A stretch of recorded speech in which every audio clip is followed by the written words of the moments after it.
Hello, my beautiful friend. Happy Monday if you are listening to this in real time. Today's episode is a super fun episode because I am celebrating 1 year of being marijuana free. And I'm coming up on my 4-year alcohol free soberversary. So I decided to just celebrate both of those victories in one episode. Partly one episode. I might record another Q&A episode after this, but yeah, today I am sharing my story, my testimony, and just what this journey has looked like. And I hope that it inspires you and helps you know that even if you aren't where you want to be yet, you are making progress every single day that you don't give in to alcohol or don't give in to vices. You're building that strength within you. Every time you spend time with God, you're building your faith. Every time you do something instead of reach for the bottle or, for whatever vice you may be reaching for, that you're rewiring your brain, you're rewiring your habits. So anyways, I just hope this episode inspires you to take action, whatever that might look like for you. And let's get started. Hey friend, welcome to Beyond the Booze. I'm your host, Victoria Plummer, daughter of the Most High, wife, boy mom, and multi-passionate entrepreneur. I know that you are sick of wallowing in shame after another night of binge drinking. I know that you want to quit, but you can't imagine a life without alcohol. My mission is to set you free from the lies, fears, and habits that are keeping you stuck in a toxic relationship with alcohol. In this podcast, you'll learn about spiritual growth, personal development, healthy lifestyle habits, and recovery education so that you can start living a life you love. If you're ready to take your power back, grow in your faith, and live a more purposeful life, you are in the right place. Whip up your favorite mocktail. Let's do this. All right. Before we dive into the episode, I wanted to share a review of the week. And this one is from Jenny 33. It says, part of my toolbox, 5 stars. Hey, thank you. It says, super grateful for the honesty and candor in this podcast. Good to know I'm not alone. You are definitely not alone, my friend. And thank you so much for leaving this review. I would super appreciate if you are enjoying this episode or enjoying the podcast. Go ahead and give me a quick thank you by leaving me a rating and a review on Apple Podcasts. You might be able to do this on Spotify. I'm not sure, but I would so appreciate that. And secondly, if you are not already a part of our Facebook group, go ahead and join us over there. It's a little bit of a party now. We've got, I believe, like a little over 150 members. So it's still pretty small in comparison to some, Facebook groups. But I like that personally because it's not overwhelming in there. It's like real conversations with real people. And, you might meet someone who lives close to you. So go ahead and join us over there at the Beyond the Booze Christian Sobriety Community on Facebook. And apologies for missing the past couple weeks on the podcast. Life has definitely been happening. And, I've kind of slowed down a little bit with the holidays. I think Thanksgiving came and I missed my upload that week because, we were getting settled back in at home. And then, the next week my car broke down and I was like without a vehicle, and thank God. And my husband actually ended up getting me a new vehicle. Hallelujah. It's like a major upgrade from my beloved 2008 Eddie Bauer edition Ford Explorer. That was actually my grandma's vehicle. For anyone who else is like a granny's girl, I was definitely a granny's girl. But my grandma passed away, and I actually kind of inherited. I bought the vehicle from my grandma's husband, but yeah. So I've been driving this vehicle for like 10 years, and so my husband, just got me a new vehicle, and definitely super grateful. It's very similar to my other Explorer because it's a 2022 King Ranch Edition Ford Explorer, so it has that, it's like the upgraded version of the Eddie Bauer, and my grandma was like obsessed with the Eddie Bauer. And I'm just sharing this because my granny was such a, big part of my life. And, this isn't actually, I just wanted to share just so you know what's going on in my personal life. And I want us to connect a little bit more. But yeah, so anyways, my old vehicle is very sentimental for me. And I'm just glad to have one that's very similar and kind of still gives me the same feel as my granny's vehicle. Anyways, I am back now, and I plan to be back, but I might slow down a little bit with Christmas coming. I definitely want to be present with my family, and how the holidays are, but definitely still will be active in the Facebook group if I'm not active on the podcast. So definitely, go connect with us over there. Meet some friends, say hello, introduce yourself, all the things, ask for prayer, whatever you need. Get connected over there. And let's start this episode. So I'm going to kind of intertwine both my faith journey and my sobriety journey because they're very intertwined. So I was born to a 15-year-old single mother. My mom did the very best she could, and I'm so grateful that she raised me and, didn't, give me up for adoption or have an abortion. Like, I felt very loved as a child from, we lived with my grandmother, and that's probably why I was such a granny's girl. But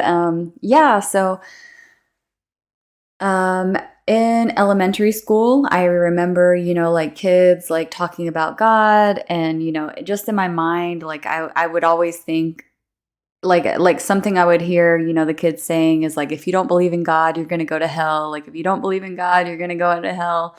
And for me, that just like was never a convincing enough argument. Like, I was like, well, that just doesn't really inspire me to believe in God, like just because I'm afraid to go to hell. Like, that didn't,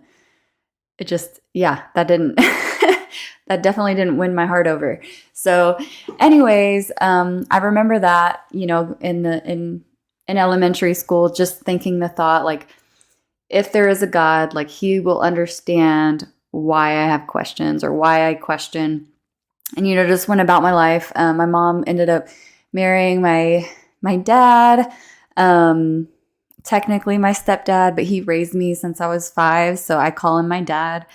And he would go to mass to Catholic church, and so I would go, on Sundays, like whenever he would go. Like, he wasn't like going consistently, and we weren't really having faith conversations at home or anything like that. It was kind of like going, I don't know, just whenever he wasn't working on Sunday or on special occasions, we would go. And I remember me and my siblings, we would always kind of be persuaded to go, because if we went to church, then we would get to go out to eat to breakfast.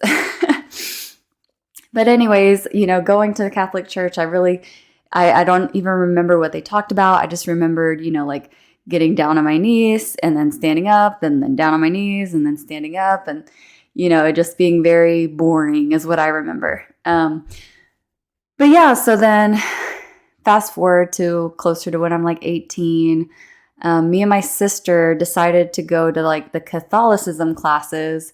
And at that time, I kind of wanted to I wanted what other people had with God. I wanted that, but I didn't understand it, and it just didn't make sense to me. And even after I took all the Catholicism classes, it still never really clicked.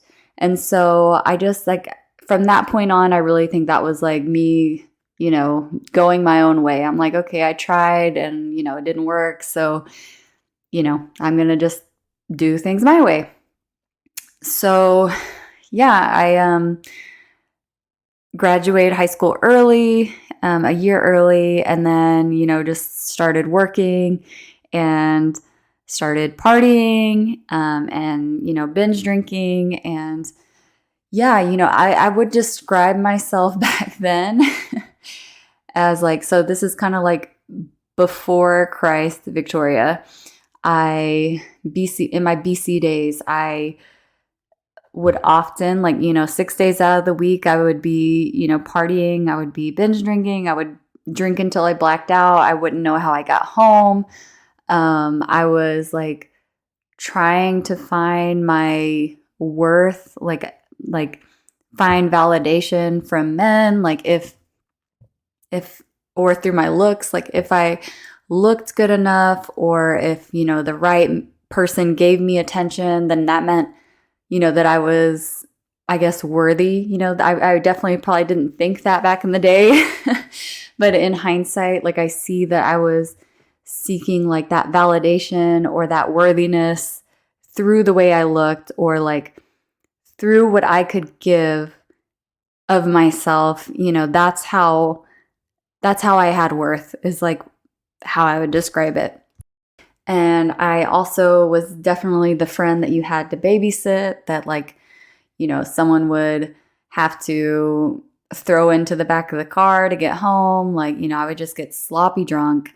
I would get aggressive, like, definitely I like slap people when I was drunk. I like put people in chokeholds, like, and it's, and one time I like chased somebody with like a knife or something. Like, it's kind of comical now, but if you were the person on the other side, I'm sure it was not funny. Not funny at all to get, choked out and, faint in some drunk girl's arms. That's not funny. I mean, of course it was funny, when we were in our 20s, but like, yeah, definitely wouldn't fly now. Anyways, yeah, so I always would identify as the party girl. And yeah, I definitely thought I was the life of the party. I was like Snooki. And that was definitely what I was intaking at the day. Like, what you feed yourself is like, it just makes such a difference. And I watched so much Jersey Shore. I was like, oh, this is what success looks like, to party, and like get sloppy drunk. Like, it's no wonder.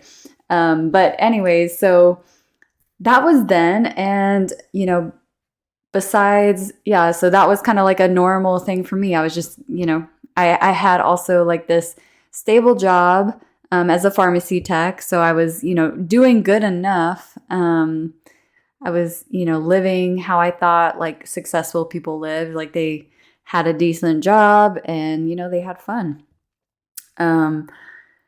So, but I was pretty burnt out with that pharmacy tech job. But yeah, other things that would happen is like I would show up to work like hungover. And like one time I remember like being so hungover, I was like literally in the back of the pharmacy, like up against the wall, just kind of like sitting on the floor. And like one of the pharmacists was like bringing me saltine crackers and like Sprite. And, it's just like, yeah, just pretty terrible. That that was like the heat of my addiction, is what I would say, because I was completely oblivious to the fact that I had a problem. So complete denial, would have never thought I had a problem.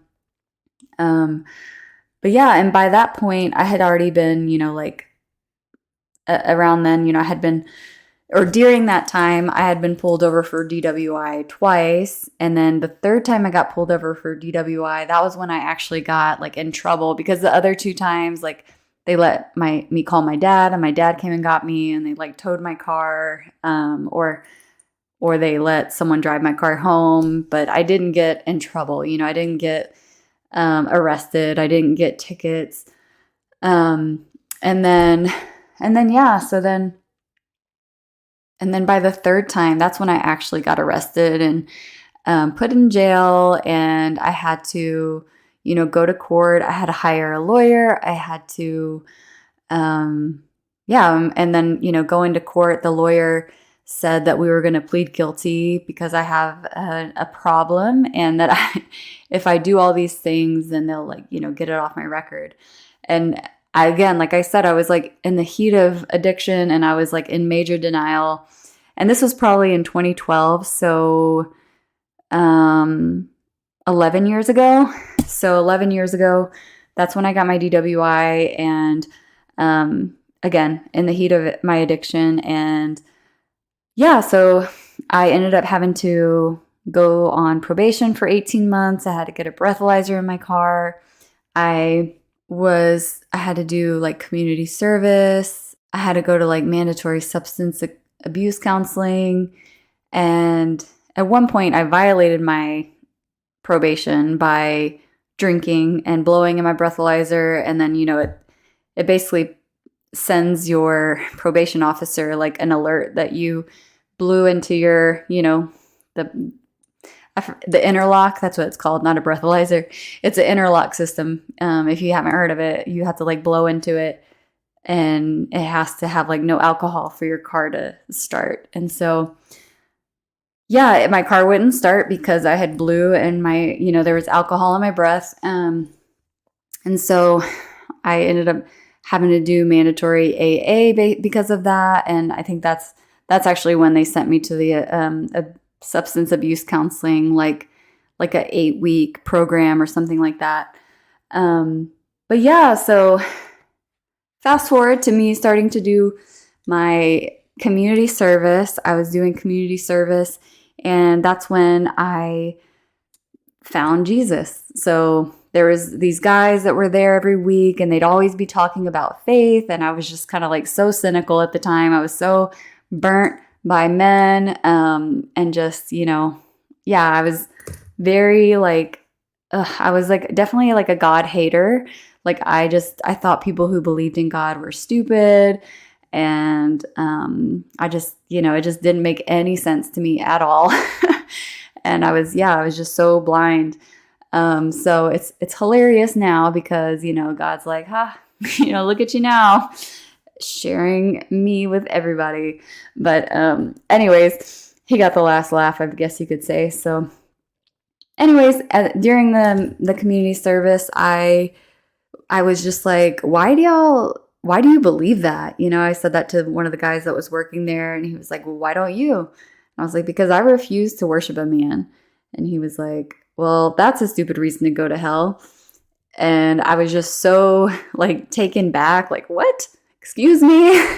But then the next thing like I was just like in tears and had just like realized like that, the thing missing from my life was God, like that hole I was trying to fill with alcohol, with men, with like, whatever, like it was God missing from my life. And, that was where my faith journey began. I began listening to sermons. I eventually joined a church, and,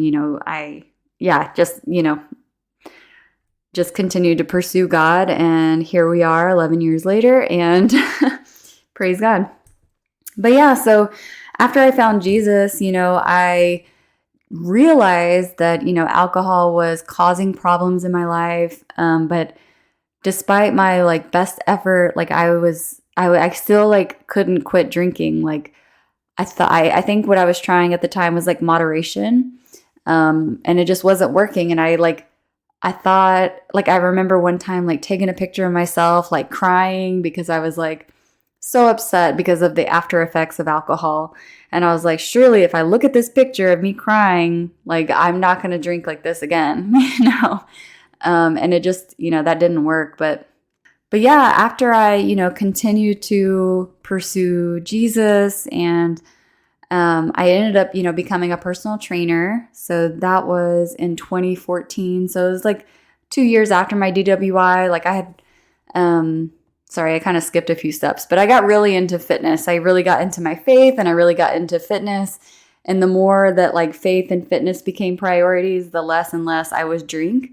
And then I I wanted to do a job where I could do what I was passionate about, which was fitness. And, I didn't mention this, but my dad also used to take me to the gym with him whenever I was like old enough to get on the gym floor, which I think I was 12 or 14. I can't remember. But I was so excited to finally be able to work out with my dad because he would always take us to the little kids club at the gym, and we would I couldn't wait for the day that I could work out with my dad. And I had such fond memories of working out with my dad. So yeah, it just after, finding my faith and, I just started working out again, it felt like a natural progression, and it just made sense. It was like something I really enjoyed, and it was a way for me to share my faith. I didn't realize it at the time, but exercise, it like rewires your brain. It helps make your brain more malleable. I think that's the word. But it makes it easier to change.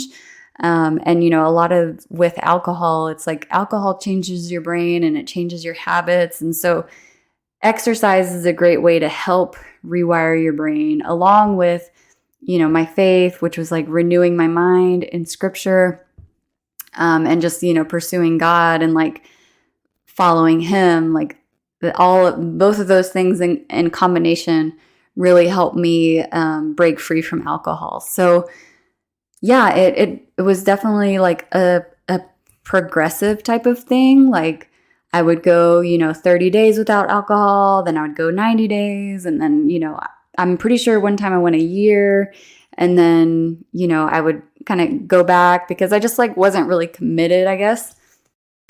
But then, after realizing it was like, after, becoming so transformed by my faith and, through wellness and fitness, alcohol just no longer was a fit. And I, decided to quit drinking in 2020, and,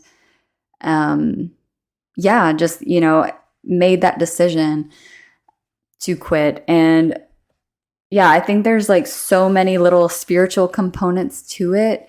Like speaking out like declarations over myself, like just literally like reading the word and like having it rewire my brain, like those things. And then getting educated about alcohol, like understanding what was going on, like reading books and realizing like, this is what's going on. This is why it's challenging. And just getting that education was really helpful. But yeah, so in 2020, again, I had made that commitment to let go of alcohol, but I had only committed to a year. And then after a year, I was like, because I think like most people, I was afraid to like what it would look like. I was afraid to quit, and it just seemed like too much to like quit forever. But after a year, I think you change so much, like your brain, heals from alcohol, and it becomes like so much easier not to drink. Like it isn't even, a thought anymore. Like right now, like I feel like I never drank before. Like the Victoria before, it's like how scripture says, like, your sins are as far like from the east is to the west. Like they are just so far apart. Like the person I was before and the person I am now is like, it's just miles apart. Like I wouldn't even recognize myself anymore. Like I probably would never imagine I would be the way I am now back then. And then right now, like the person I used to be is so far from who I am now, like that it's like just unrecognizable. Like I don't feel like I'm missing out. Like I don't feel like I need to drink or like any of that. So I just want to share that because if you're wondering, like if it's always going to be hard, like it's not always going to be hard. I think it really is what you focus on though. Like, if you're focusing on, just abstinence and like, don't do that, like it becomes bigger and bigger and bigger. But if you're focusing on something else, like for me, it's like focusing on growing as a person, like growing in my faith, growing and, taking care of myself and just my other goals in life, like those things are my bigger focus. That alcohol is just like not even, I don't even think about it anymore, you know? The only reason I think about it is because it's something I'm talking about, right?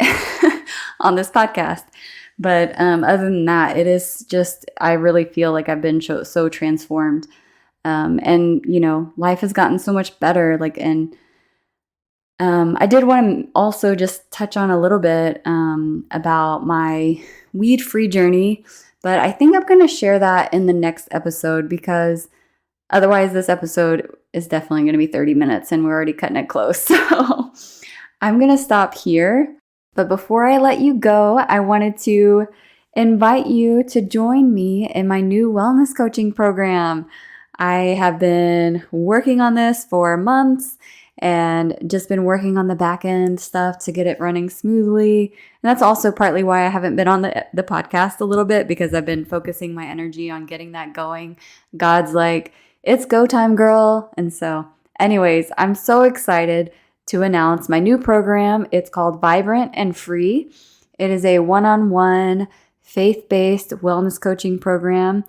This is basically me taking what I have learned to become free and putting it into a program for you to apply in your own life, because we can take in all the information on the podcast. Like I can share with you how to cope with your emotions, how to move through them, how to start focusing on other things.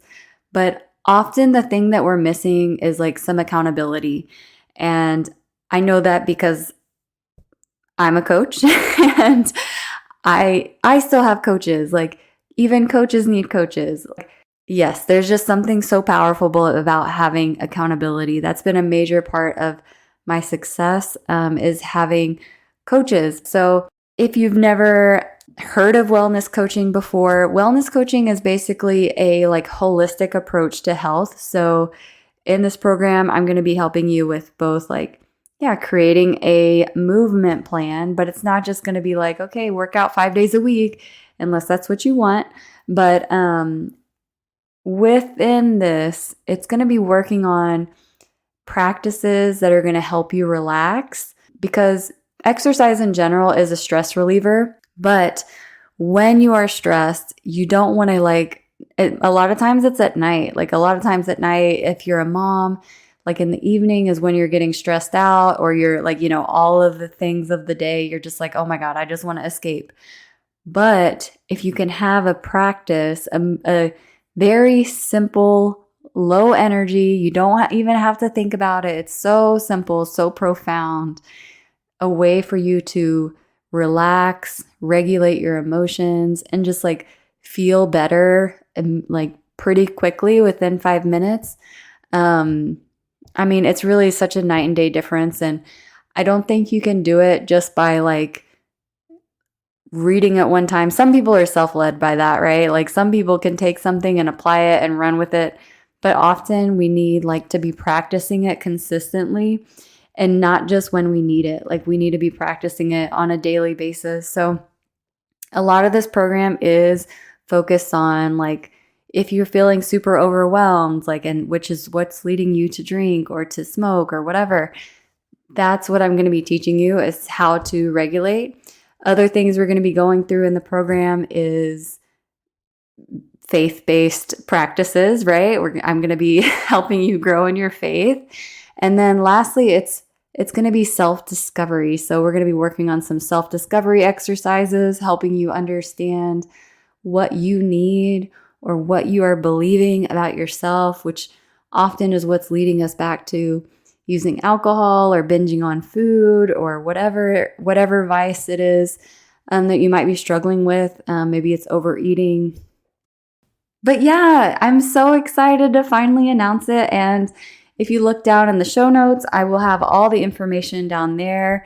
If for some reason you aren't able to see the show notes, the website is Vibrant with Victoria, VIBRANT with Victoria.com/vibrant and free. So check that out and learn all about the program on that page. And I'm accepting applications until December 23rd. So you have from now until December 23rd to apply. But I'm actually offering a fast action bonus to my podcast peeps. And this bonus is going to be $200 off if you apply by December 18th. Excuse me. That's going to give you a full week to read over the information, to pray about it, to talk to your spouse, get them on board. And yeah, so go ahead and apply now because again, space is limited. So if you know this is for you and this is something you want to do, I would apply ASAP because again, I'm only going to be taking on a few clients this month and then the doors will close on the 23rd or whenever they fill the slots fill up. So apply now, apply ASAP, and I can't wait to get started with you. I hope you have a blessed week and I will catch you on the next episode. Bye for now.